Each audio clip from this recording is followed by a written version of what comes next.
दोस्तों, ये कहानी पूरी तरह से काल्पनिक है और केवल मनोरंजन व जागरूकता के उद्देश्य से बनाई गई है।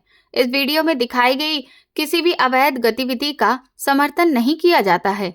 मेरा नाम पूनम है। मैं 3 भाइयों की इकलौती बहन थी। मेरे माँ बाप और भाई मुझे बहुत प्यार करते थे।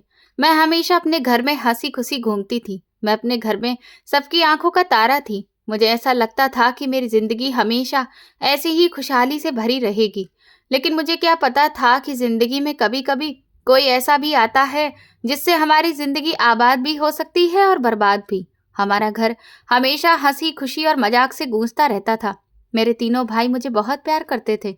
सबसे बड़े वाले भाई जब भी ऑफिस जाते तो मेरे लिए कोई ना कोई अच्छी चीज वहां से खाने पीने की जरूर लेकर आते थे। पूनम, मेरी गुड़िया, इधर आओ। बड़े भाई ने ड्राइंग रूम में जाकर आवाज लगाई। मैं दौड़ते हुए किचन से बाहर आई। हाँ भैया, आज आप मेरे लिए क्या लेकर आए हैं? मैंने उनके हाथ में मौजूद उस बैग की तरफ देखते हुए कहा। ये लो, तुम्हारी फेवरेट चूड़ियां। उन्होंने प्यार से मेरे सर पर हाथ फेरा। तुम लोग इसे इतना बिगाड़ रहे हो, कल को जब ये विदा होकर अपने घर जाएगी तो वहां पर ये कैसे गुजारा करेगी? ये ऐसे ही तरह तरह की फरमाइशें करेगी, फिर अपने पति से भी किया करेगी। माँ ने हंसते हुए कहा। हाँ तो क्या हुआ माँ, मेरी बहन बिल्कुल राजकुमारी की तरह रहेगी। हम लोग इसका रिश्ता उसी जगह पर करेंगे जहां पर इसे पलकों पर बिठा कर रखा जाए। मेरे मंझले भाई ने सामने वाली कुर्सी पर बैठते हुए कहा। यह सुनकर मैं शर्माकर अपने कमरे में भाग गई थी। मुझे अपने घर वालों के प्यार पर बहुत नाज महसूस होता था। मेरे परिवार वाले मेरे लिए रिश्ता ढूंढ रहे थे। मुझसे बड़े 2 भाइयों की शादी हो चुकी थी और मेरी दोनों भाभियां मुझे बहुत प्यार करती थी। अब घर में मेरी शादी की बातें काफी तेजी से चल रही थी। फिर एक शाम पापा अपने एक पुराने दोस्त से मिलकर जब घर वापस आए तो उनके चेहरे पर एक अजीब सा सुकून और खुशी दिख रही थी। वो सीधा माँ के पास आकर बैठ गए। गंगा, मेरे दोस्त ने अपने बेटे दुष्यंत के लिए हमारी बेटी पूनम का हाथ मांगा है। पापा की आवाज में भरपूर खुशी दिख रही थी। मैं किचन के दरवाजे के पीछे खड़े होकर ये सब कुछ सुन रही थी। मेरा दिल ये सुनते ही जोर जोर से धड़कने लगा। ये तो सच में बहुत अच्छी बात है, लेकिन अभी तो पूनम इतनी बड़ी नहीं हुई है कि वो घर गृहस्थी की सारी जिम्मेदारी अच्छे से संभाल पाए। इतनी जल्दी भी क्या है? माँ ने मेरी तरफदारी करते हुए कहा। अरे, बेटियां तो माँ बाप के लिए हमेशा छोटी ही रहती हैं। वो कभी हमें बड़ी नहीं लगती हैं। और जिम्मेदारी जब इंसान के कंधे पर पड़ती है ना, तो वो सब कुछ संभालना सीख जाता है। वैसे भी लड़का अच्छा पढ़ा लिखा है और बहुत ही खूबसूरत नौजवान है। और सबसे बड़ी बात ये कि वो मेरे पुराने दोस्त का बेटा है, तो फिर उसके गुण और चरित्र को लेकर मुझे कोई भी परेशानी नहीं है। मुझे पूरा भरोसा है कि वो हमारी पूनम के लिए बेहतरीन होगा। पापा ने आत्मविश्वास के साथ जवाब दिया। ठीक है, अगर आपकी यही मर्जी है तो फिर ठीक है। मैं पूनम के भाइयों से भी इस बारे में बात कर लेती हूँ। माँ ने हामी भर दी और कुछ ही दिनों के बाद दुष्यंत के घर वाले रिश्ता पक्का करने के लिए हमारे घर पर आ गए। दुष्यंत सच में एक पढ़ा लिखा और खूबसूरत नौजवान था। उसकी बातों में एक अजीब सा आकर्षण और सादगी थी। जब हमारी एंगेजमेंट हो गई तो उसके बाद हमारी फोन पर बातचीत करने का सिलसिला शुरू हो चुका था। पूनम, मुझे तो भरोसा ही नहीं हो रहा है कि तुम मेरी जिंदगी में आ रही हो। पहली बार जब उसने मुझे फोन किया तो उसकी आवाज में एक अजीब सा सुरूर था। मैं भी इस रिश्ते से बहुत खुश हूँ। मैंने शर्माते हुए नजर झुकाते हुए छोटा सा जवाब दिया। तुम बहुत कम बोलती हो पूनम, लेकिन सच कहूं तो तुम्हारी खामोशी भी मुझे बहुत अच्छी लगती है। मैं तुम्हें दुनिया की हर खुशी दूंगा। तुम बस मुझ पर हमेशा भरोसा रखना। उसके शब्दों ने मेरे मासूम दिल में एक मजबूत जगह बना ली थी। हमारी फोन पर लंबी लंबी बातें होने लगी थी और फिर आखिरकार हमारी शादी वाला दिन भी आ गया। मैं लाल जोड़े में सजी धजी दुल्हन बनकर दुष्यंत के घर विदा होकर चली गई। विदाई के वक्त मेरे तीनों भाई और मम्मी पापा फूट फूट कर रो रहे थे। माँ ने मुझे गले लगाकर खूब आशीर्वाद दिया। बोली, मेरी बेटी, हमेशा खुश रहना और अपने घर को स्वर्ग की तरह सजा कर रखना। माँ के ये शब्द मेरे कानों में गूंज रहे थे। दुष्यंत एक बहुत अच्छा जीवन साथी साबित हुआ। मैं उससे बहुत प्यार करने लगी थी। शादी के बाद भी वो मेरा बिल्कुल वैसे ही ख्याल रखता था जैसे कि पहले रख रहा था। इसीलिए वो अब मेरी पूरी दुनिया बन चुका था। मैं उसकी हर छोटी छोटी बात और उसकी पसंद नापसंद का ख्याल रखती और वो भी मेरा खूब ख्याल रखता था। पूनम, मैं आज जल्दी घर आ गया हूँ। एक दिन वो दोपहर को ऑफिस से वापस आया तो उसने मुझसे कहा, क्या हुआ दुष्यंत, सब कुछ ठीक तो है ना? आप इतनी जल्दी क्यों आ गए हैं? आपकी तबीयत तो ठीक है ना? मैंने घबराकर पूछा। तबीयत तो बिल्कुल ठीक है, बस अपनी प्यारी पत्नी के पास रहने के लिए मैं जल्दी आ गया हूँ। काम तो सारी जिंदगी होता ही रहेगा। उसने मुस्कुराते हुए मुझे अपने पास हाथ पकड़कर बिठा लिया। उसके प्यार की वजह से मैं हर वक्त अपनी दुनिया बस उसके आसपास ही देखने लगी थी। यहाँ तक कि शादी के बाद मैं अब अपने मायके जाना भी बहुत ही कम कर दिया था, क्योंकि मेरे पति के साथ मेरी जिंदगी इतनी खुशहाल बन चुकी थी कि मुझे और किसी बात का ख्याल ही नहीं रहता था। मेरे दामन में जिंदगी की सारी खुशियां सिमट कर आ चुकी थीं। दुष्यंत के साथ बिताया गया हर एक पल मेरे लिए बहुत हसीन महसूस होता था। शादी को तकरीबन 5 महीने गुजर चुके थे। जिंदगी बहुत ही सुकून से, खुशहाली से गुजर रही थी कि एक दिन दुष्यंत रात को ऑफिस से जब वापस आए तो वो बहुत ही गंभीर लग रहे थे। क्या बात है दुष्यंत, आज आप इतने चुपचाप क्यों हैं?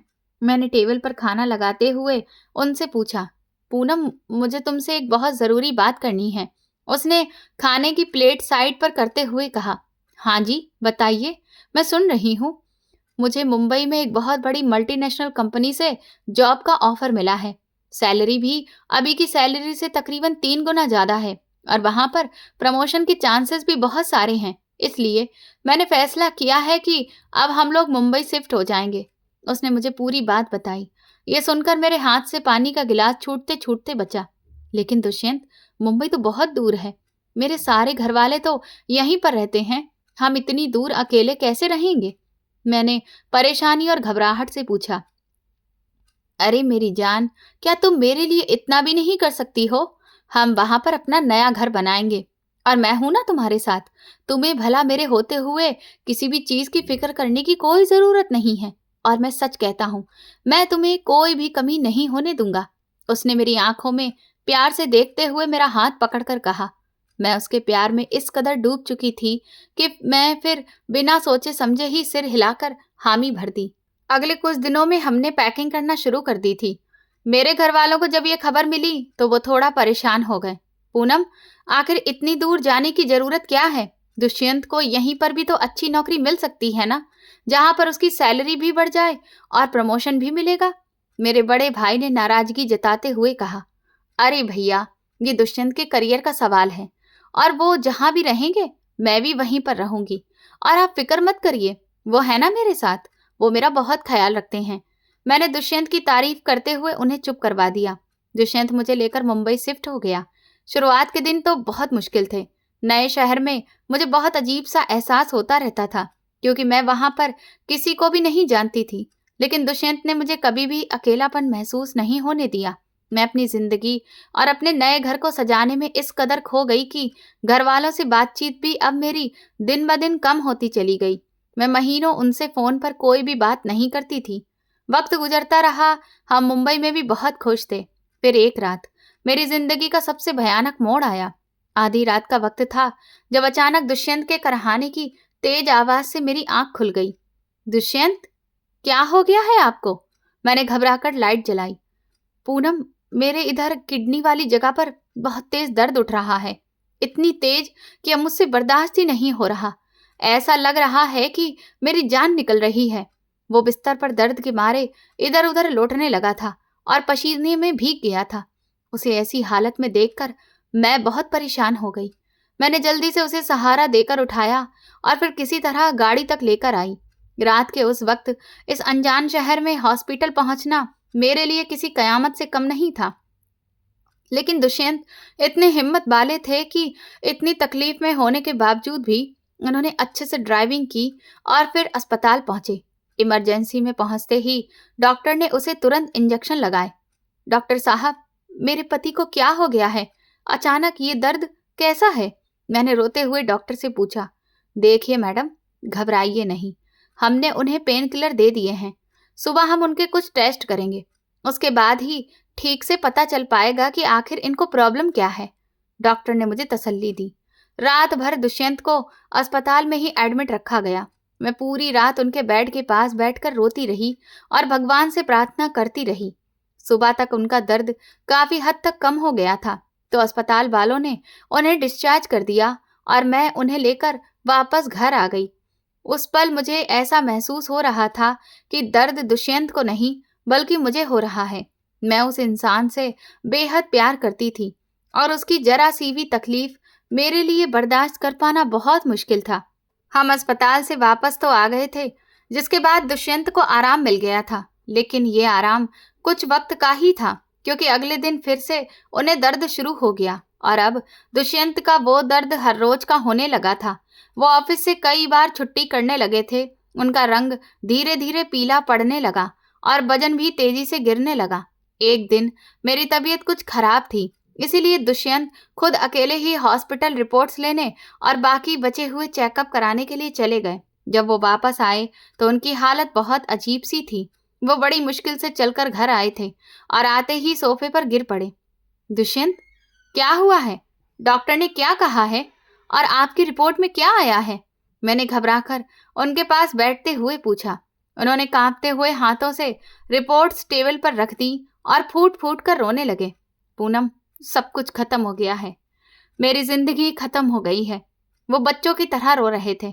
उन्हें ऐसी हालत में देखकर मैं बुरी तरह से घबरा गई। भगवान के लिए बताइए तो कि आखिर हुआ क्या है? मेरा दिल डूब रहा है। पूनम, डॉक्टर ने बताया है कि मेरी दोनों किडनियां धीरे धीरे पूरी तरह से खराब हो चुकी हैं। वो डैमेज हो चुकी हैं और अगर जल्द से जल्द मुझे एक नई किडनी बदलकर नहीं मिली तो मेरी जान नहीं बच पाएगी। उनके ये शब्द मेरे कानों में पिघले हुए शीशे बनकर उतर गए। ये सब सुनकर मेरी जान निकल गई थी। मुझे ऐसा लगा जैसे मेरे चारों तरफ गहरा अंधेरा पसर गया हो और पैरों के नीचे से जमीन खिसक गई हो। नहीं, ऐसा नहीं हो सकता दुष्यंत। ये रिपोर्ट गलत हो सकती है। हम ऐसा करते हैं कि किसी और डॉक्टर को दिखाएंगे। आपको कुछ भी नहीं होगा। भला आपकी किडनी खराब कैसे हो सकती है? मैं उसके सीने से लगकर बुरी तरह से रोने लगी। डॉक्टर ने कहा है कि मुझे कल डायलिसिस पर जाना होगा और जल्दी ही एक किसी डोनर की तलाश भी करनी होगी, वरना मैं तुम्हें इस दुनिया में अकेला छोड़कर चला जाऊंगा। लेकिन पूनम, मैं मरना नहीं चाहता हूँ, उसने मेरे कंधे पर सर रखकर कहा। उस दिन के बाद से हमारी जिंदगी जैसे नरक बन गई थी। दुष्यंत हफ्ते में 3 दिन डायलिसिस के लिए अस्पताल जाते थे। उनकी तकलीफ मुझसे देखी नहीं जाती थी। वो रात भर दर्द से तड़पते रहते थे और मैं उनके दर्द में कभी उनके हाथ सहलाती तो कभी भगवान से दुआ करती। फिर मैंने फैसला कर लिया था कि मैं दुष्यंत को अपने शरीर का हिस्सा दूंगी, यानी कि अपनी किडनी उन्हें दे दूंगी।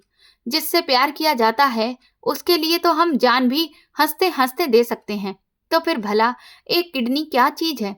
दुष्यंत, आप परेशान ना हो, मैं अपनी किडनी आपको दूंगी। हम आज ही चलकर डॉक्टर से इस बारे में बात करते हैं। मैंने एक शाम उसे अपना फैसला सुनाते हुए कहा। तुम पागल हो गई हो पूनम। मेरी जिंदगी तो वैसे भी धीरे धीरे कम हो रही है। तुम क्यों अपनी जान भी खतरे में डालना चाहती हो? दुष्यंत ने गुस्से और दुख से मुझे बहुत समझाया, लेकिन मैं अंदर से टूट चुकी थी। मुझे लग रहा था कि मैं दुष्यंत के बिना इस दुनिया में 1 मिनट भी जिंदा नहीं रह पाऊंगी। मैंने दुष्यंत से कहा कि अगर आप जिंदा नहीं रहेंगे तो फिर मैं जिंदा रहकर क्या करूंगी? इससे तो अच्छा यही है कि हम एक साथ जी ना पाए तो एक साथ कम से कम मरेंगे तो सही। दुष्यंत ने मेरा हाथ पकड़कर रोते हुए मुझे अपने पास बिठाया। तुम्हारी जैसी वफादार और प्यार करने वाली पत्नी किस्मत वालों को ही मिलती है पूनम, लेकिन मैं इतना स्वार्थी नहीं हूँ। मैं नहीं चाहता हूँ कि तुम्हारी किडनी मेरे बीमार शरीर के अंदर जाए और तुम सारी जिंदगी के लिए एक किडनी पर निर्भर रहो। मैं चाहता हूँ कि तुम कई साल तक जियो, स्वस्थ तरीके से। मेरे मरने के बाद भी तुम खुश रहो। मैंने रोते हुए दुष्यंत के मुंह पर हाथ रख दिया। ये आप कैसी फालतू की मनहूस बातें कर रहे हैं? आपके बिना मेरी जिंदगी पूरी तरह से बर्बाद हो जाएगी। मैं आपके बिना सांस लेने के बारे में भी नहीं सोच सकती हूँ। इसके बाद बड़ी मुश्किल से कई दिनों की बहस के बाद मैंने दुष्यंत को इस चीज के लिए तैयार कर पाई। हम हॉस्पिटल गए, मेरे कुछ टेस्ट हुए और खुशकिस्मती थी कि मेरे टिश्यू दुष्यंत से मैच कर गए थे और आखिरकार वो दिन आ गया जब मैंने अपना गुर्दा दुष्यंत को डोनेट कर दिया। जब मुझे होश आया तो मेरे शरीर में भयंकर दर्द हो रहा था, लेकिन दिल में एक अजीब सा सुकून था कि अब मेरा दुष्यंत ठीक हो जाएगा। मेरी एक किडनी दुष्यंत के वजूद का हिस्सा बन चुकी थी, लेकिन हालात वो नहीं थे जो मैं सोच रही थी। कई हफ्ते गुजर गए। दुष्यंत हॉस्पिटल से घर भी वापस आ गए, लेकिन अभी वो पूरी तरह से हेल्दी नहीं हो पाए थे। उनकी तबीयत दिन ब दिन बिगड़ती ही जा रही थी। वो सारा दिन बिस्तर पर पड़े रहते और उन्हें काफी बुखार भी रहता। डॉक्टर साहब, मैंने अपनी किडनी भी दुष्यंत को दे दी है, फिर भी वो ठीक क्यों नहीं हो रहे हैं? उनकी हालत तो अब पहले से भी ज्यादा खराब लग रही है। मैंने एक दिन परेशान होकर डॉक्टर से फोन पर पूछा, पूनम जी, दुष्यंत साहब का केस बहुत ज्यादा क्रिटिकल हो गया है। उनका शरीर नई किडनी को एक्सेप्ट करने में बहुत मुश्किल झेल रहा है। उन्हें और भी ज्यादा बेहतर ट्रीटमेंट की जरूरत है, लेकिन जो ट्रीटमेंट उन्हें अब बेहतर कर सकता है वो यहाँ इंडिया में नहीं हो पाएगा। इसीलिए मैं आपको यही राय दूंगा कि अब आगे के इलाज के लिए इन्हें आप किसी दूसरे देश में लेकर जाएं, किसी ऐसे देश में जहां पर बेस्ट मेडिकल फैसिलिटीज हो। डॉक्टर ने मायूसी से जवाब दिया। ये सुनकर मेरे तो होश उड़ गए थे। विदेश में इलाज करवाने का मतलब था लाखों रुपए का खर्चा, जो कि हमारे पास तो नहीं थे। मैंने फिर बिना कुछ सोचे समझे अपना सारा जेवर बेच डाला जो मुझे मेरी शादी पर मिला था। हमारी सारी जमा पूंजी और जेवर के पैसे भी कम पड़ रहे थे, तो मैं मजबूरन अपने भाइयों से झूठ बोलकर कुछ पैसे उधार ले लिए कि दुष्यंत ने कोई नया बिजनेस स्टार्ट किया है, उसके लिए ही मुझे जरूरत है। दुष्यंत, ये पैसे रखिए, मैंने सारा इंतजाम कर लिया है। अब हम बाहर आपके इलाज के लिए चलेंगे। मैंने पैसों का भरा हुआ बैग उसके सामने रखा। मैं दुष्यंत के साथ बाहर जाना चाहती थी, लेकिन दुष्यंत ने तुरंत मना कर दिया। पूनम, मेरा एक पुराना दोस्त मेरे साथ वहां पर होगा, क्योंकि वो वहीं पर रहता है, इसलिए तुम्हें परेशान होने की जरूरत नहीं है। इलाज वैसे भी बहुत महंगा है, और फिर हम दोनों के जाने का खर्चा और वहां पर रहने का खर्चा, तुम जानती हो ना कि हम लोग किसी भी हाल में 2 लोगों का खर्च नहीं उठा पाएंगे। उसने पैसे बैग में वापस रखते हुए कहा। मैंने उसके आगे बहुत हाथ जोड़े कि लेकिन मैं आपको इस हालत में अकेला नहीं छोड़ सकती हूँ। पर दुष्यंत कहने लगा कि तुम अपने मायके चली जाओ, जब तक मैं पूरी तरह से ठीक होकर वापस नहीं आ जाता तो मुझे भी वहां पर तुम्हारी फिक्र लगी रहेगी। पर मैंने दुष्यंत की ये बात नहीं मानी और मैंने फैसला किया कि मैं यहीं इसी घर में रहूंगी। वो इलाज के लिए विदेश चला गया और मैं उसके वापसी का रास्ता देखने लगी। दुष्यंत के जाने के बाद वो घर अब मुझे काटने को दौड़ता था। मेरी हर सुबह दरवाजे पर लगी दुष्यंत के नाम की प्लेट को देखने से शुरू होती और हर रात उसके कपड़ों को सीने से लगाकर रोने पर खत्म होती। दिन महीनों की तरह गुजर रहे थे। घर का एक एक कोना दुष्यंत की मुझे याद दिलाता था। मैं फोन को हाथ में पकड़कर पूरा पूरा दिन उसकी कॉल का इंतजार करती रहती। उसने कहा था कि जब उसकी तबीयत कुछ संभलेगी तब वो खुद मुझे फोन करेगा। धीरे धीरे तकरीबन 1 महीना इसी तरह उसके इंतजार में गुजर गया। एक दोपहर मैं बिस्तर पर बैठकर दुष्यंत की तस्वीर को साफ करते हुए उसे ध्यान से देख रही थी कि तभी अचानक फोन की घंटी बजी। स्क्रीन पर एक अनजान विदेशी नंबर चमक रहा था, जिसे देखकर मेरा दिल जोर से धड़कने लगा। मैंने कांपते हुए हाथों से फोन उठाया। हेलो, कौन बात कर रहा है? मेरी आवाज में एक अजीब सी घबराहट और उम्मीद थी कि शायद सामने से दुष्यंत ही होगा। क्या मेरी बात पूनम भाभी से हो रही है? दूसरी तरफ से किसी अजनबी आदमी की आवाज सुनाई दी। जी हाँ, मैं पूनम ही बोल रही हूँ। आप कौन हैं और दुष्यंत कैसे हैं? मैंने बेताबी से पूछा। भाभी, मैं दुष्यंत का दोस्त कबीर बोल रहा हूँ। भाभी, हिम्मत रखिएगा, क्योंकि मेरे पास आपके लिए एक बहुत बुरी खबर है। उसकी आवाज बहुत भारी और रुंधी हुई थी। ये सुनते ही मेरे हाथों से जैसे जान निकलने लगी। मैंने बिस्तर की चादर को मजबूती से पकड़ लिया। क्यों? आप ऐसा क्यों कह रहे हैं? क्या हो गया है मेरे दुष्यंत को? वो ठीक तो है ना? मेरा गला अचानक से सूखने लगा था। भाभी, दुष्यंत अब इस दुनिया में नहीं रहा। यहाँ पर उसने जब अपना चेकअप करवाया तो डॉक्टर ने एक और ऑपरेशन करने को कहा था, लेकिन वो ऑपरेशन बहुत रिस्की था और फिर ऑपरेशन के दौरान ही उसकी हालत अचानक से बिगड़ गई और हम उसे बचा नहीं पाए। कबीर के ये शब्द मेरे कानों में हथौड़ों की तरह गूंजे। मेरे हाथ से फोन छूटकर गिर गया। मुझे ऐसा लगा जैसे किसी ने मेरा गला कसकर दबा दिया हो। मेरी आंखों के सामने अंधेरा छा गया और मैंने एक जोरदार चीख मारी और वहीं बिस्तर पर बेहोश होकर गिर पड़ी। जब काफी समय के बाद मेरी आंख खुली तो मैं हॉस्पिटल के बिस्तर पर थी। मेरे भाई और पापा मेरे सिर के पास खड़े होकर रो रहे थे। पड़ोसियों ने मेरी चीख सुनकर दरवाजा तोड़ा था और मुझे अस्पताल पहुंचाने के साथ साथ मेरे घर वालों को भी इन्फॉर्म कर दिया था। पूनम, मेरी बेटी, होश में आओ। पापा ने रोते हुए मेरे सिर पर हाथ फेरा। पापा, मेरा दुष्यंत, वो मुझे छोड़कर चला गया। पापा, वो मुझे इस दुनिया में अकेला कर गया। मैं उनके सीने से लगकर दहाड़ मार मार कर रोने लगी। मेरे बड़े भाई ने आगे बढ़कर मुझे संभाला। उनकी अपनी आंखों से भी आंसू बह रहे थे। हिम्मत रखो पूनम, शायद भगवान की यही मर्जी थी। हम दुष्यंत की डेड बॉडी को यहाँ पर मंगवाने का इंतजाम करते हैं। भैया ने मुझे ये कहकर दिलासा दिया। हम उसी रात वापस घर आ गए। मेरे भाइयों ने कबीर से दोबारा बात की ताकि दुष्यंत को इंडिया लाया जा सके। मैं इस भारी दुख से टूटी हुई फर्श पर बैठी थी और मेरे भाई फोन पर बात कर रहे थे। देखिए कबीर जी, हम हर तरह का खर्चा उठाने को तैयार हैं। आप बस दुष्यंत की बॉडी भिजवाने का इंतजाम करवा दीजिए। भैया गुस्से और दुख से बोले। लेकिन कुछ देर बाद फोन बंद करके वो मेरे पास आए। मैंने नजर उठाकर उन्हें देखा तो वो अपना सिर पकड़कर वहीं बैठ गए। उनकी हालत अजीब सी थी। क्या हो गया है भैया? दुष्यंत कब आ रहा है? मैंने रोते हुए उनकी तरफ देखा। पूनम, उसके दोस्त ने बताया है कि ऑपरेशन के बाद दुष्यंत के शरीर में खतरनाक इन्फेक्शन फैल गया था। अस्पताल वालों ने फिर साफ मना कर दिया कि बॉडी को ऐसे में दूसरे देश भेजना सेफ नहीं है और वहां के रूल्स भी बहुत सख्त हैं। बिना मेडिकल क्लियरेंस के बॉडी को इंडिया नहीं भेज सकते थे और इसीलिए मजबूरी में उन्होंने वहीं पर दुष्यंत का अंतिम संस्कार कर दिया है। भैया ने बड़ी मुश्किल से पूरी बात कही। मैं अपने प्यार को एक आखिरी बार देख भी नहीं पाई और वो इस दुनिया से राख बनकर हमेशा के लिए चला गया। मेरी आखिरी उम्मीद भी टूट गई। उसके बाद मैंने रोना बंद कर दिया क्योंकि मेरे आंसू जैसे सूख चुके थे।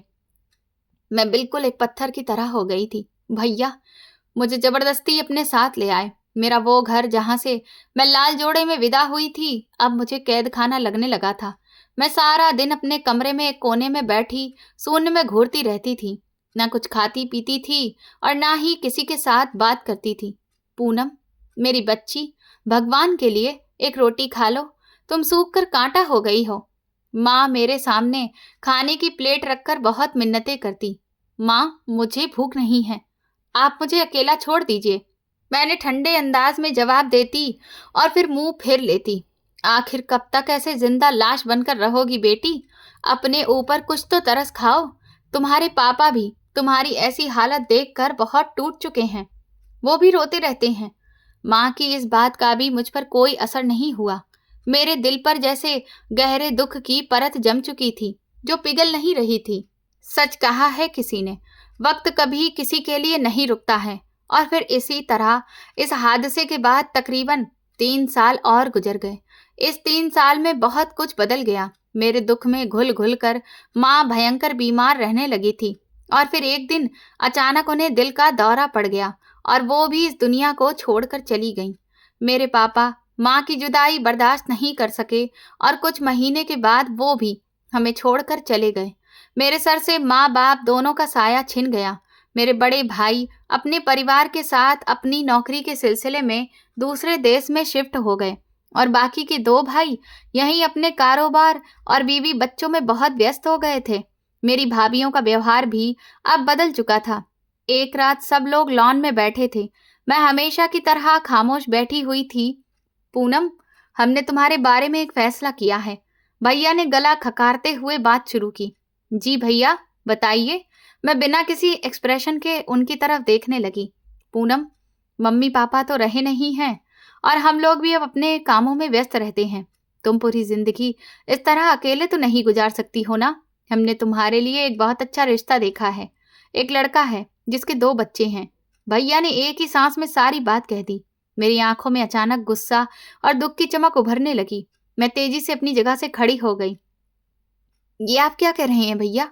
मैं अपनी पूरी जिंदगी दुष्यंत के नाम पर ही गुजारना चाहती हूँ। मैं किसी और के नाम के बारे में सोच भी नहीं सकती हूँ। मेरा अंदाज एकदम से सख्त और अटल हो गया था। पागल मत बनो पूनम। दुष्यंत कब का मर चुका है और मरे हुए लोगों के सहारे पूरी जिंदगी नहीं गुजारी जाती है। मेरे दूसरे भाई ने ऊंची आवाज में मुझे डांटा। आप सबके लिए वो मर गया होगा, लेकिन मेरे लिए वो जिंदा है और मैं ये दूसरी शादी बिल्कुल भी नहीं करूंगी। आप लोग मेरे साथ कोई जबरदस्ती नहीं कर सकते हैं। मैंने साफ मना कर दिया। अपने कमरे में आकर मैंने दरवाजा बंद किया और रोने लगी। रात भर बाहर भाई और भाभियों की बहसबाजी होती रही कि अब इसका बोझ कैसे उठाया जाए। मुझे एहसास हो गया कि अब मैं इस घर में और ज्यादा नहीं रह सकती हूँ। अगली सुबह मैंने अपना सारा सामान बांध लिया। मेरे पास थोड़े बहुत पैसे बचे हुए थे जो मैंने संभाल कर रखे थे। मैं अपना बैग लेकर बाहर आई, जहां सब लोग नाश्ता कर रहे थे। ये बैग लेकर तुम कहाँ जा रही हो? भैया ने हैरानी से पूछा। मैं ये घर छोड़कर दोबारा मुंबई जा रही हूँ, इस शहर में जहां मेरे दुष्यंत की यादें बसी हुई हैं, मैंने मजबूत अंदाज में कहा। तुम अकेली औरत इतने बड़े शहर में कैसे रहोगी? तुम्हारा दिमाग खराब हो गया है? मेरे भाई ने मेरा रास्ता रोकते हुए कहा। मैं अब आप लोगों पर कोई बोझ नहीं बनना चाहती हूँ भैया। मैं अपनी यादों के सहारे पूरी जिंदगी गुजार लूंगी। आप लोग मेरी फिक्र मत करिए।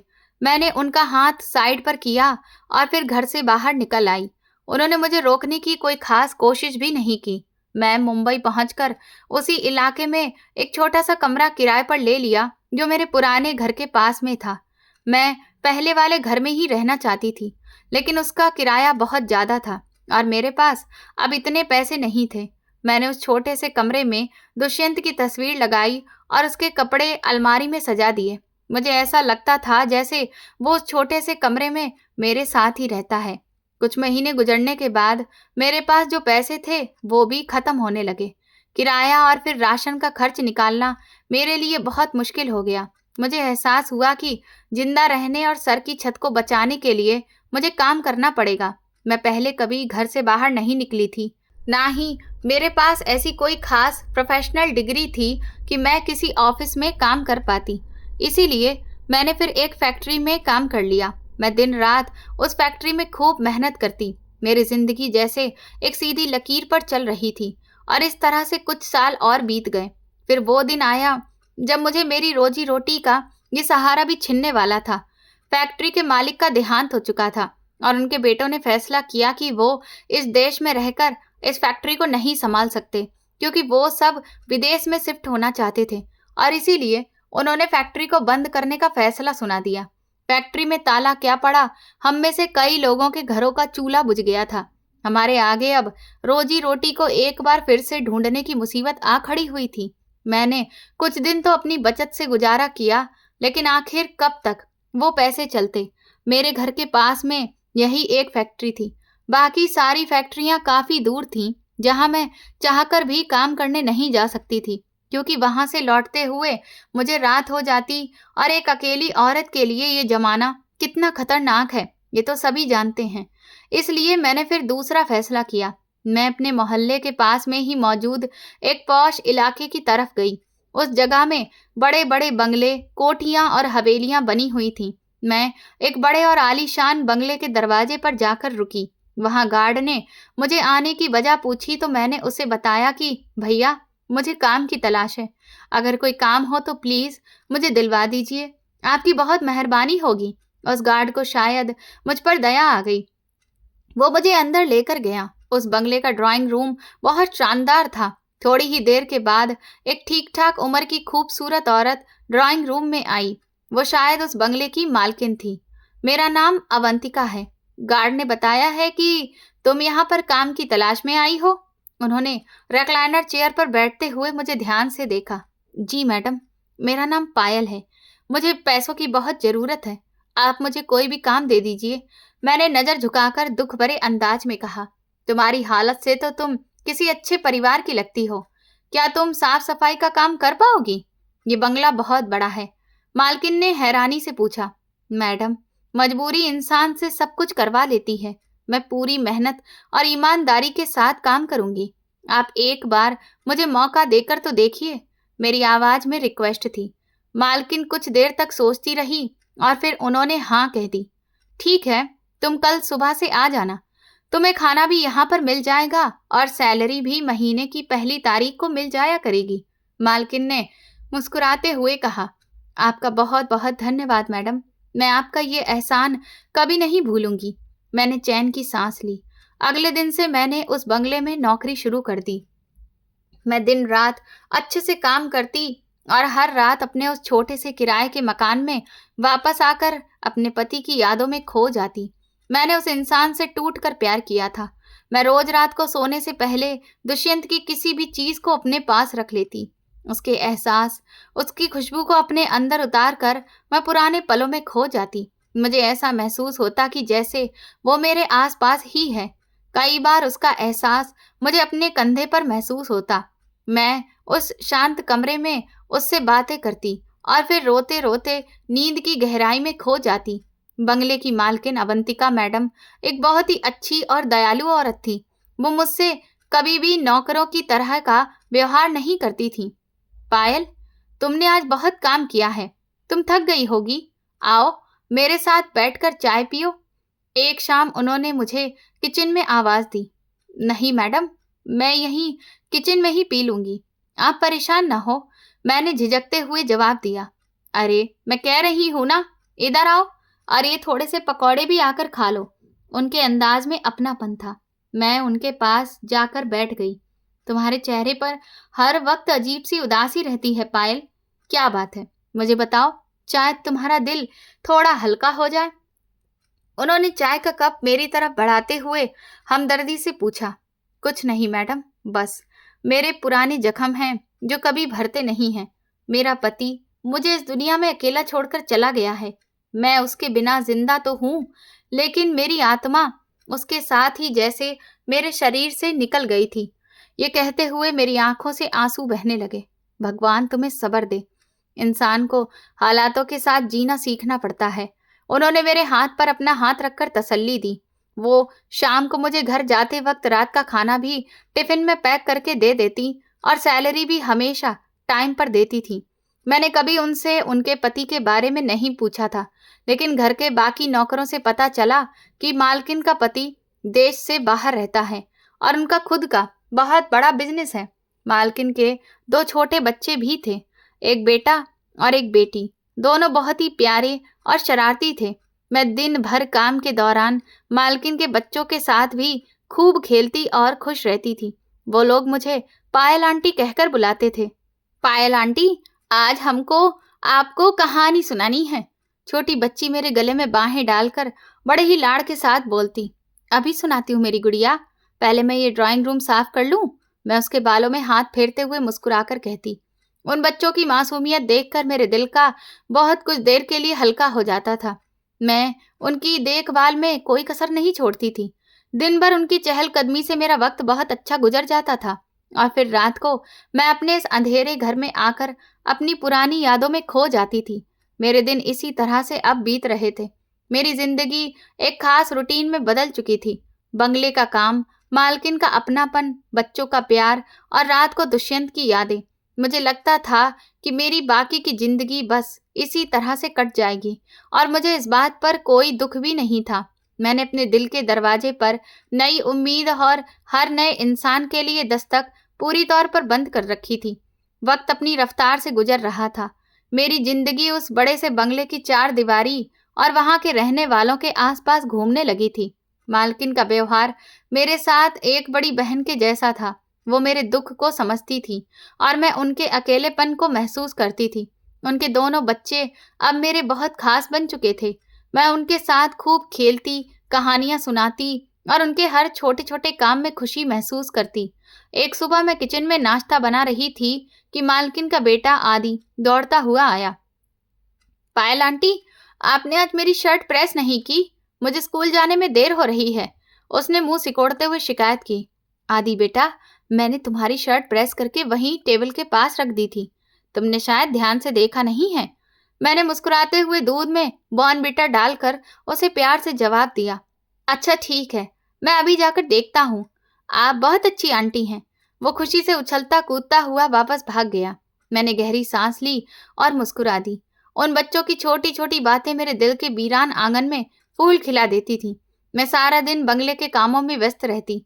दोपहर को जब बच्चे स्कूल से आ जाते तो मैं उनको खाना खिलाती और फिर उनके साथ बैठकर उनका होमवर्क करवाती। दोपहर को जब मालकिन भी ऑफिस से लौटी तो वो मुझे अपने कमरे में बुलाती। वो अपने पति को बहुत याद करती थी। पायल, आज फिर मुझे उनकी बहुत याद आ रही है। पता नहीं कब ये इंतजार खत्म होगा।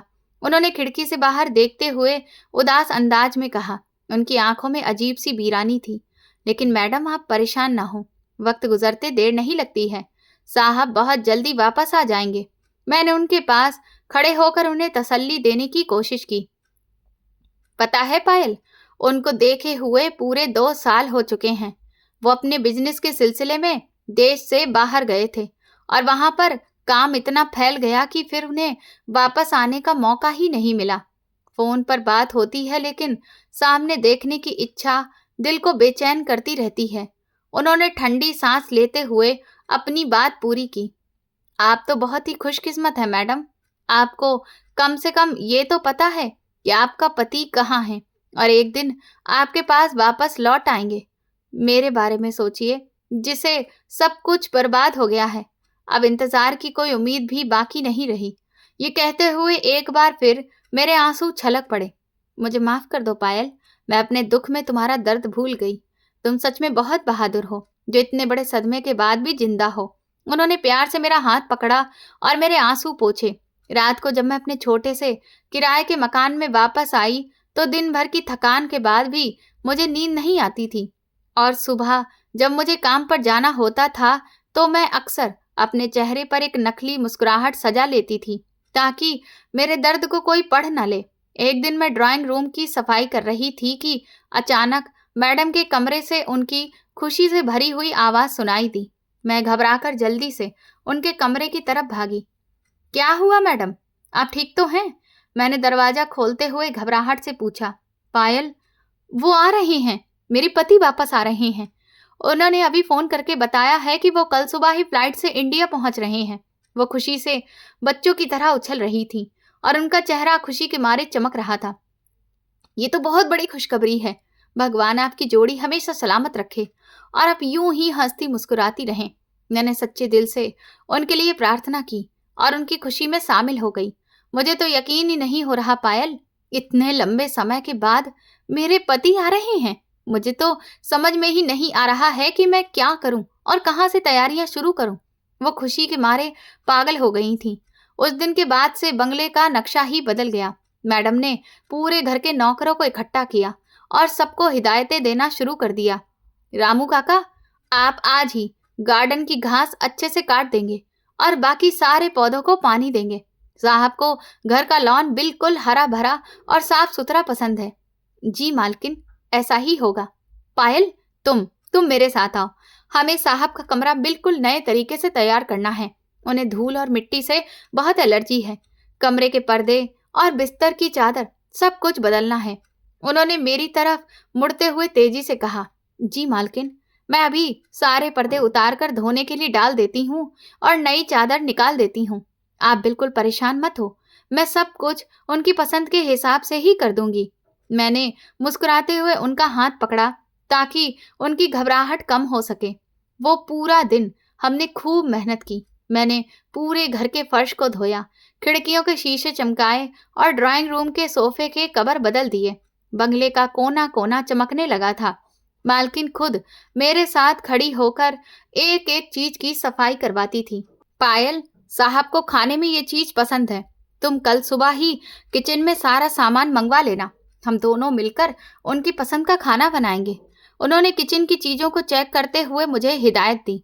आप फिक्र न करें मैडम, मैं रामू काका को सुबह सवेरे ही मार्केट भेज दूंगी। हम इतना अच्छा खाना बनाएंगे कि साहब उंगलियां चाटते रह जाएंगे। मैंने भी खुशी में हामी भरते हुए बोला। ये सब करते हुए कई बार मुझे दुष्यंत की भी याद आ जाती थी। दुष्यंत को भी मेरे हाथ का खाना बहुत पसंद था। वो जब भी ऑफिस से थका हुआ आता था तो मैं उसे अपने हाथों से खाना बनाकर खिलाती थी। मालकिन की खुशी देखकर मुझे अपने बीते हुए दिन याद आ रहे थे, जब मैं भी ऐसे ही दुष्यंत का इंतजार करती थी। लेकिन मैंने अपने दुख को अपने अंदर छुपा कर रखा और मालकिन की खुशी में बराबर शामिल रही। बच्चों को भी अपने पापा के आने की खबर मिल चुकी थी और वो दोनों खुशी से पागल हो रहे थे।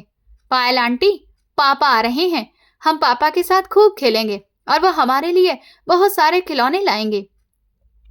पीहू मेरे गले में बाहें डालकर खुशी से तालियां बजा रही थी।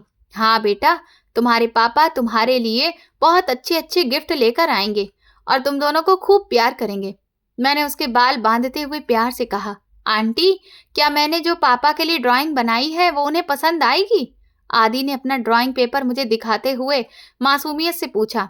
अरे वाह, ये तो बहुत ही खूबसूरत ड्राइंग है आदि, तुम्हारे पापा इसे देखकर खूब खुश हो जाएंगे। मैंने उसे प्यार से तसल्ली दी। आखिरकार वो दिन आ गया जिसका सबको बेसब्री से इंतजार था। सुबह से ही घर में एक अजीब सी चहल पहल हो रही थी। मैंने सुबह उठकर पूरे घर में कपूर से पूरा घर महका दिया। किचन में तरह तरह के खानों की खुशबू फैली थी। मालकिन ने अपनी पसंदीदा लाल रंग की साड़ी पहनी थी और वो पार्लर से तैयार होकर आई थी। उनके चेहरे पर एक अजीब सी चमक थी। पायल, देखो मैं कैसी लग रही हूँ। क्या मैं उनको वैसी ही लगूंगी जैसी पहले लगती थी? मेरी ज्यादा उम्र तो नहीं लग रही है ना? आईने के सामने खड़े होकर घबराहट और खुशी के मिले जुले हाव भाव के साथ उन्होंने मुझसे पूछा। मालकिन, आप बहुत खूबसूरत लग रही हैं। साहब आपको देखेंगे तो अपनी नजरें नहीं हटा पाएंगे। आपकी मोहब्बत ने आपके चेहरे पर और ज्यादा चमक ला दी है। वो किसी भी मेकअप से नहीं आ सकती है। मैंने सच्चे दिल से उनकी तारीफ की। तुम्हारी जुबान बहुत मीठी है पायल। भगवान करे वो मुझे देखकर खुश हो जाएं। मुझे तो घबराहट के मारे पसीना आ रहा है। उन्होंने टिश्यू पेपर से अपने हाथ साफ करते हुए कहा। शाम का वक्त हो चुका था। सूरज डूब रहा था और बंगले की सारी लाइटें जला दी गई थीं। बच्चों को मैंने नए कपड़े पहनाकर तैयार कर दिया था और वो दोनों हाथ में फूलों के गुलदस्ते लेकर दरवाजे पर खड़े थे। मालकिन के कहने पर बाकी सारे नौकरों ने भी साफ सुथरे कपड़े पहन लिए थे ताकि सबका शान और शौकत के साथ स्वागत किया जा सके। पायल, तुम भी मेरे साथ दरवाजे पर चलो। तुमने इस घर के लिए इतनी मेहनत की है। मैं चाहती हूँ कि तुम भी मेरे पति से मिलो और वो तुम्हें इनाम दे। मालकिन ने मेरा हाथ पकड़कर मुझे अपने साथ खड़ा कर लिया। मैडम, ये तो मेरा फर्ज था। आप मुझे इतना प्यार देती हैं, मैं भला आपके लिए इतना भी नहीं कर सकती? मैंने सर झुकाकर कहा। हर गुजरता पल इंतजार को और ज्यादा बढ़ा रहा था। मालकिन बार बार दरवाजे की तरफ देख रही थी कि अचानक बाहर सड़क पर एक बड़ी सी गाड़ी के रुकने की आवाज सुनाई दी। वो आ गए हैं पायल, वो आ गए, गाड़ी की आवाज आई है। मालकिन खुशी से चिल्लाई। उनकी आवाज सुनकर आदि और पीहू भी उछलने लगे। गार्ड ने जल्दी से आगे बढ़कर बंगले का बड़ा गेट खोला और एक काले रंग की चमचमाती हुई महंगी गाड़ी अंदर दाखिल हुई और पोर्च में आकर रुकी। गाड़ी का इंजन बंद हुआ तो पूरे घर में एक अजीब सी खामोशी छा गई। मेरा दिल भी किसी अनजाने डर या शायद मालकिन की खुशी की वजह से जोर जोर से धड़क रहा था। मैंने अपने दुपट्टे को ठीक किया और बच्चों को थोड़ा पीछे किया ताकि वो गाड़ी के दरवाजे से दूर रहें। ड्राइवर ने बाहर निकलकर दरवाजा खोला। एक कदम गाड़ी से बाहर निकला। मालकिन की आंखों में खुशी के आंसू चमकने लगे। उन्होंने अपने दोनों हाथ अपने चेहरे पर रख लिए। मैं भी नजरें जमाए उस इंसान के बाहर निकलने का इंतजार कर रही थी जिसके प्यार में मालकिन आज इतनी खूबसूरत और जिंदा दिल लग रही थी। गाड़ी से निकलने वाले शख्स ने ब्लैक कलर का सूट पहन रखा था और उसके बाल बड़े ही सलीके से बने हुए थे। जैसे ही उस इंसान का चेहरा रोशनी में आया तो मेरी जैसे सांसें रुक गईं। मैंने अपनी आंखें जोर से बंद की और दोबारा खोली। मेरा सर घूमने लगा था और आत्मा जैसे कांप गई थी क्योंकि मालकिन के पति कोई और नहीं थे, वो मेरा अपना पति, मेरा प्यार, मेरा दुष्यंत था। मैंने भरोसा ना कर पाने वाली नजरों से सामने देखा। मैं अपनी आंखों को मसलने लगी और खुद को यकीन दिलाने की कोशिश की कि शायद मेरी नजर धोखा खा रही है। उसने एक नजर मेरी तरफ देखा लेकिन उसकी आंखों में कोई हैरानी या प्यार नहीं था बल्कि एक ठंडी मुस्कुराहट थी। दुष्यंत, तुम अचानक? मेरे मुंह से ये शब्द निकले। मैं आगे बढ़ने की कोशिश की लेकिन मेरे कदम वहीं पर जम गए। ये तुम क्या कर रही हो पायल? पागल हो गई हो? मालकिन ने मेरी तरफ सख्त हैरानी और गुस्से से देखते हुए कहा। उनकी आंखों में नाराजगी दिख रही थी। मालकिन, ये दुष्यंत हैं, मेरे पति, ये जिंदा हैं। मेरी आवाज कांप रही थी और आंसू बहने लगे थे। मैंने हाथ जोड़कर मालकिन की तरफ देखा। अपनी बकवास बंद करो पायल, होश में आओ। ये दुष्यंत नहीं है, ये मेरे पति हैं। तमीज से बात करो। मालकिन ने मुझे झिड़क दिया और आगे बढ़कर अपने पति का हाथ पकड़ लिया। ये सुनते ही मेरे पैरों तले जमीन निकल गई। मेरी दुनिया अंधेरे में डूब गई। मैं इतना बड़ा धोखा खा चुकी थी कि मेरा दिमाग सुन्न हो गया। मैं वहीं पर पत्थर बनी खड़ी रही जब मालकिन दुष्यंत का हाथ पकड़कर शान से बंगले के अंदर जा रही थी। बच्चों ने दौड़कर उनको गले लगाया और वो उन्हें प्यार करने लगा। ये बात तो मैं जान चुकी थी कि ये सच में मेरा दुष्यंत ही है। उसकी आवाज, उसकी चाल, उसकी मुस्कुराहट, सब कुछ वही था। ये कोई उसका हमशक्ल नहीं था, लेकिन मेरे अंदर एक आग जल रही थी। मैं उससे पूछना चाहती थी कि उसने मेरे साथ ऐसा क्यों किया, मेरे सच्चे प्यार का ऐसा सिला क्यों दिया। उस रात बंगले में जश्न का माहौल था। नौकरों को इनाम दिए जा रहे थे और मालकिन खुशी से फूली नहीं समा रही थी। मैं किचन के कोने में फर्श पर बैठी अपने आंसू पी रही थी। मेरा दिल खून के आंसू रो रहा था। देर रात जब बंगले की रोशनियां धीमी पड़ गईं और सब अपने अपने कमरों में चले गए तो मैं किचन समेट रही थी। मुझे तभी पीछे से कदमों की आहट सुनाई दी। मैंने मुड़कर देखा तो दुष्यंत दरवाजे पर खड़ा था। उसके चेहरे पर तंज भरी मुस्कुराहट थी। तुम जिंदा हो? तुमने मेरे साथ ऐसा क्यों किया? मैंने उसके पास जाकर उसका गिरेबान पकड़ने की कोशिश की, लेकिन उसने मेरा हाथ झटक दिया। मैंने तुम्हारा इस्तेमाल किया था। तुम्हारी किडनी मैंने बेच दी थी क्योंकि मुझे इस अमीर औरत से शादी के लिए पैसे चाहिए थे। उसकी खतरनाक हंसी पूरे किचन में गूंज गई। मेरे कानों में सनसनाहट होने लगी। यानी कि तुमने मुझे धोखा दिया था? तुम तो मर चुके थे ना, फिर यहाँ कैसे आ गए? मैं सदमे से पीछे हटी और दीवार का सहारा लिया। मेरी आवाज मेरे गले में ही फंस रही थी। मैं मरा नहीं था बेवकूफ औरत। मैंने मरने का ड्रामा किया था। कबीर मेरा कोई दोस्त नहीं था। वो अस्पताल का एक लालची वार्ड बॉय था जिसे मैंने पैसे देकर तुम्हारे भाइयों से झूठ बुलवाया था। उसने अपनी जेब में हाथ डालते हुए बड़ी ही बेदर्दी और मक्कारी के साथ अपनी प्लानिंग को बताया, जिस पर उसे बड़ा घमंड था। लेकिन तुमने मुझसे शादी क्यों की? और मेरी किडनी, वो सब क्या था? मेरी सांस उखड़ रही थी। मुझे अपने आप से ही घिन आने लगी थी, क्योंकि मैं तुम्हारी मालकिन अवंतिका की दौलत से बहुत प्यार करता था। मुझे अमीर बनना था, लेकिन अफसोस, क्योंकि वो खुद एक अमीर बाप की बेटी थी और उसे पाने के लिए मुझे उसके बाप के सामने खुद को अमीर साबित करना था, किसी भी तरह से। और इसी के लिए मैंने तुम्हें इस्तेमाल किया। और उसके चेहरे पर यह कहते हुए कोई भी पछतावा नहीं था। वो एक शैतान की तरह मुस्कुरा रहा था। मेरे घर वालों ने तुम्हें इज्जत दी, मैंने तुम्हें अपना सब कुछ दे दिया, फिर भी तुम्हारा लालच कम नहीं हुआ। मैंने रोते हुए अपना चेहरा हाथों में छुपा लिया। मुझे अपनी बर्बादी पर रोना आ रहा था। जब तुम्हारे घर वालों से कुछ अच्छा नहीं मिल सका जिससे कि मैं अमीर हो सकूं, तो फिर मैंने तुम्हारी किडनी बेच दी। मैंने तुम्हें यह बताया कि वो किडनी तुमने मुझे डोनेट की है, जबकि ऐसा कुछ भी नहीं था। मुझे कोई भी किडनी की बीमारी नहीं हुई थी। मैंने डॉक्टर को भारी रिश्वत देकर वो सारी झूठी रिपोर्ट्स बनवाई थी। उसकी हर बात मेरे दिल पर खंजर की तरह लग रही थी। मैंने अपनी किडनी एक ऐसे इंसान को दे दी जिसने उसे सौदा समझा। तुम इंसान नहीं, भेड़िया हो। तुमने मेरी जिंदगी बर्बाद कर दी, मैंने चिल्लाकर कहा, लेकिन मेरी आवाज बहुत धीमी निकली क्योंकि मैं अंदर से पूरी तरह से टूट चुकी थी।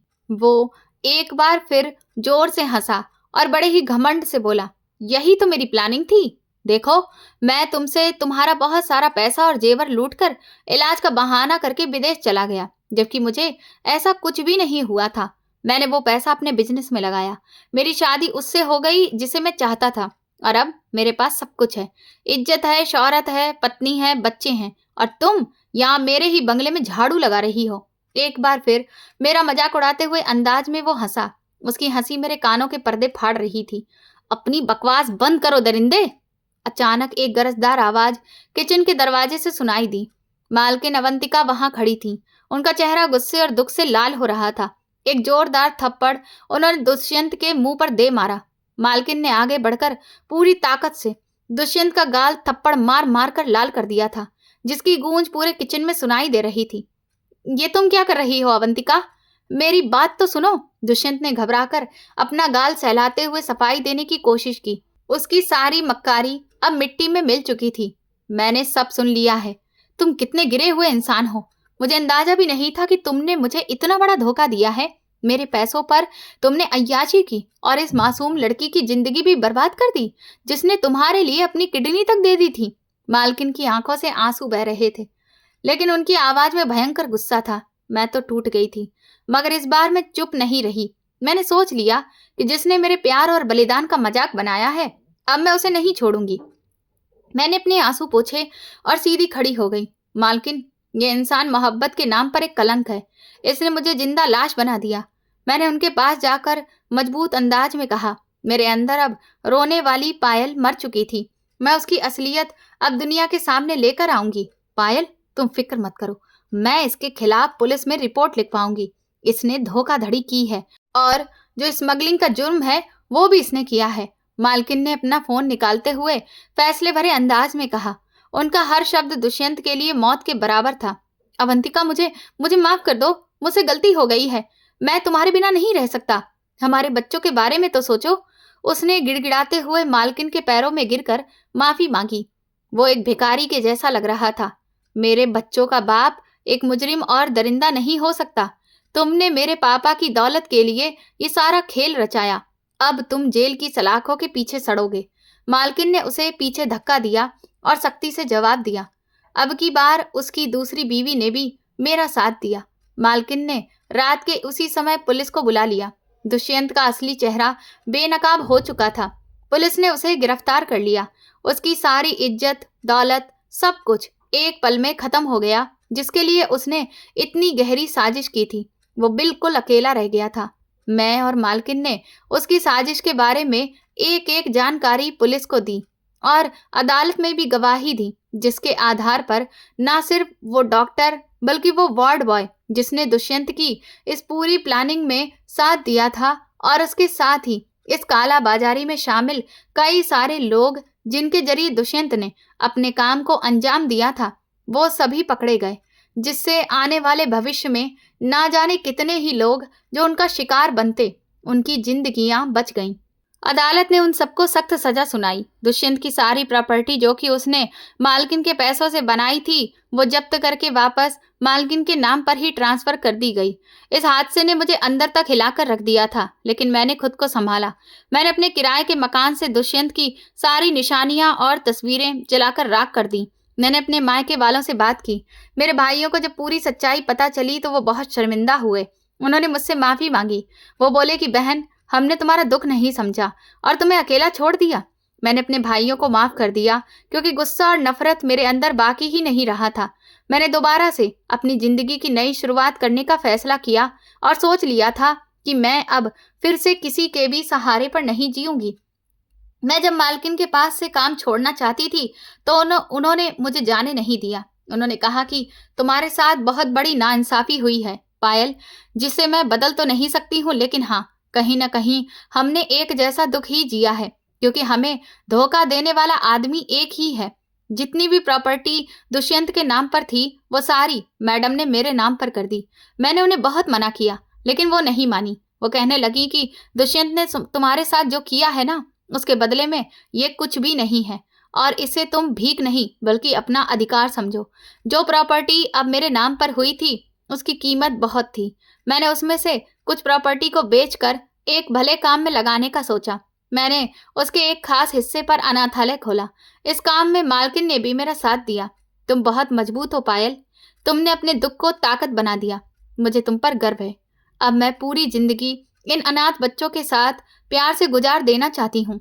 वो बच्चे मुझे माँ कहकर बुलाते हैं और उनकी मुस्कुराहट देखकर मेरे सारे जख्म भर जाते हैं, जिनके जरिए मैं अपने अतीत के दुखों को भुलाने की कोशिश कर रही हूँ। दुष्यंत ने मेरे साथ जो भी किया उसकी सजा कानून ने तो उसे दे दी थी, पर शायद वो सजा उसके लिए काफी नहीं थी। कहते हैं इंसान के कर्मों का फल उसके आगे कभी न कभी आता ही है। एक दिन मालकिन मुझे बताती हैं कि उनके पास जेलर का फोन आया था जिसने हम दोनों को जेल बुलाया है। मुझे हैरानी हुई कि भला हमें वहां क्यों बुलाया जा रहा है। जब हम वहां पहुंचे तो जेलर ने हमें जो बात बताई उसे सुनकर हम दोनों ही दंग रह गए। जेलर ने कहा कि दुष्यंत धीरे धीरे मर रहा है क्योंकि उसकी दोनों किडनी खराब हो रही हैं, जिसका कारण हाई बीपी और शराब का अत्यधिक सेवन है। अब ट्रांसप्लांट के बिना इसका बचना नामुमकिन है। हम डायलिसिस कर रहे हैं, लेकिन इसका ब्लड ग्रुप बहुत रेयर है। डोनर मिलना आसान नहीं है। अगर डोनर नहीं मिला तो इसकी हालत हर दिन बिगड़ती जाएगी और फिर ये कहकर जेलर चुप हो गया। फिर वो हमें दुष्यंत के पास लेकर गया। दुष्यंत की हालत वाकई में बहुत खराब थी। वो बिल्कुल सूख कर कांटा हो चुका था और अधमरी लाश के जैसा लग रहा था। उसने जैसे ही मुझे देखा तो अपने दोनों हाथ जोड़कर रोते हुए मुझसे माफी मांगने लगा। वो कहने लगा कि मैंने तुम्हारे साथ जो किया था, आज भगवान ने मुझे वही वापस लौटा दिया है। हो सके तो मुझे माफ कर दो और मेरे लिए प्रार्थना करो कि मुझे जिंदगी देने वाला कोई मिल जाए। उसकी ऐसी हालत देखकर मुझे दुख तो हुआ, लेकिन फिर भी मैंने अपने आप को मजबूत बनाते हुए उससे कहा कि आज तुम्हें एहसास हुआ होगा कि तुमने मेरे साथ जो किया है उसकी पीड़ा कितनी गहरी है। पर मुझे अफसोस है कि मैं चाहूं तो भी तुम्हारे लिए प्रार्थना नहीं कर सकती हूँ, क्योंकि अगर तुमने सिर्फ धोखा देकर मेरी किडनी ली होती तब भी मैं तुम्हें माफ कर देती, लेकिन तुमने तो मेरे प्यार की बेइज्जती की है और इसके लिए मैं तुम्हें कभी माफ नहीं करूंगी। ये कहकर मैं और मालकिन दोनों लोग वहां से वापस चले आए। मालकिन ने कहा, तुमने बिल्कुल ठीक किया पायल। वो इंसान हमारी दया और प्रेम के लायक कभी था ही नहीं। उसे वही मिला है जो उसने बोया था और यही असली इंसाफ है, भगवान का इंसाफ, जिससे दुनिया में कोई भी नहीं बच सकता है। दोस्तों, किसी के भी भरोसे और प्यार के साथ किया गया धोखा कभी बिना सजा के नहीं जाता। इंसान अपने कर्मों से कभी बच नहीं सकता, क्योंकि जैसा बोओगे वैसा ही काटोगे। दोस्तों, अगर आपको हमारी ये कहानी पसंद आई हो तो प्लीज कमेंट करके जरूर बताएं कि आपको ये कहानी कैसी लगी है और आप किस शहर से हमारी ये कहानी सुन रहे हैं। आपकी एक एक कमेंट मुझे आगे और अच्छी कहानियां लाने की हिम्मत देता है। इसीलिए वीडियो को लाइक जरूर करें, इस वीडियो को हाइप दें, चैनल को सब्सक्राइब करना ना भूलें और अगर आपको मेरी मेहनत पसंद आई हो तो मुझे स्टार देकर अपना प्यार और सपोर्ट जरूर दिखाएं, ताकि मैं आपके लिए ऐसी ही शानदार कहानियां लाती रहूं। ये वीडियो एक पूरी तरह से काल्पनिक कहानी पर आधारित है, जिसे केवल मनोरंजन और सामाजिक जागरूकता के उद्देश्य से प्रस्तुत किया गया है। इस कहानी के सभी पात्र, नाम, स्थान और घटनाएं लेखक की कल्पना का परिणाम हैं और इनका किसी भी वास्तविक व्यक्ति, संस्था या स्थान से कोई संबंध नहीं है। यदि किसी व्यक्ति या घटना से कोई समानता पाई जाती है तो वो मात्र एक संयोग होगी। इस वीडियो में दिखाए गए किसी भी प्रकार के अपराध, हिंसा, धोखाधड़ी या अवैध गतिविधियों जैसे अंगों की अवैध खरीद फरोख्त का उद्देश्य केवल कहानी के माध्यम से समाज को जागरूक करना है। हमारा उद्देश्य किसी भी प्रकार की गैर कानूनी या गलत गतिविधियों को बढ़ावा देना या उनका समर्थन करना बिल्कुल भी नहीं है। दर्शकों से अनुरोध है कि इस वीडियो को केवल एक काल्पनिक कहानी और सामाजिक संदेश के रूप में देखें। किसी भी प्रकार की अवैध गतिविधि कानूनन अपराध है और इसका परिणाम गंभीर हो सकता है। धन्यवाद।